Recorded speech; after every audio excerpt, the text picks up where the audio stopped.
গ্রামীণ অর্থনীতিকে আরো শক্তিশালী করা এবং কৃষকদের আর্থিক স্বনির্ভরতা বৃদ্ধির লক্ষ্যে শান্তির বাজারের মুকুট অডিটোরিয়ামে পূর্ব বগাফা প্রাথমিক কৃষি সমবায় সমিতি লিমিটেডের উদ্যোগে বার্ষিক সাধারণ সভা অনুষ্ঠিত হয়। অনুষ্ঠানে প্রধান অতিথি ও উদ্বোধক হিসেবে উপস্থিত ছিলেন রাজ্য সমবায়, উপজাতি কল্যাণ ও অন্যান্য দপ্তরের মন্ত্রী শুক্লাচরণ নোয়াতিয়া।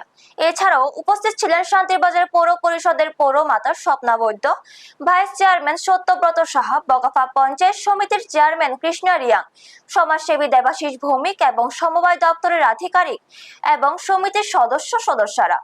সবাই মন্ত্রী শুক্লাচরণ নোয়াতিয়া বলেন, কৃষকদের আর্থিক উন্নয়ন, কর্মসংস্থান বৃদ্ধি এবং গ্রামীণ অর্থনীতিকে শক্তিশালী করতে সমবায় ব্যবস্থার ভূমিকা অত্যন্ত গুরুত্বপূর্ণ।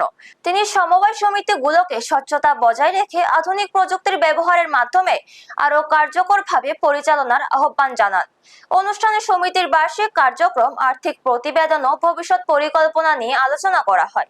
পাশাপাশি সদস্যদের মতামত ও পরামর্শ গ্রহণ করে সমবায় আন্দোলনকে আরো শক্তিশালী করার উপর গুরুত্ব আরোপ করা হয়। ব্যুরো রিপোর্ট, নিউজ তৎকাল 24। বিজনেস থেকে শুরু করে, অ্যাক্টিভিটিস থেকে শুরু করে, পলিসি থেকে শুরু করে সমস্ত দিক দিয়ে আমাদের আপগ্রেড হওয়ার এই সুযোগ, এবং দপ্তরের মাধ্যমে আপনাদেরকে সাহায্য করছি। আপনার দপ্তরের মাধ্যমে বিগত প্রায় 2018 পরে সারা রাজ্যে হাজার হাজার আমাদের সোসাইটি রয়েছে বা লাখ লক্ষ মানুষ সোসাইটির সঙ্গে যুক্ত হচ্ছে।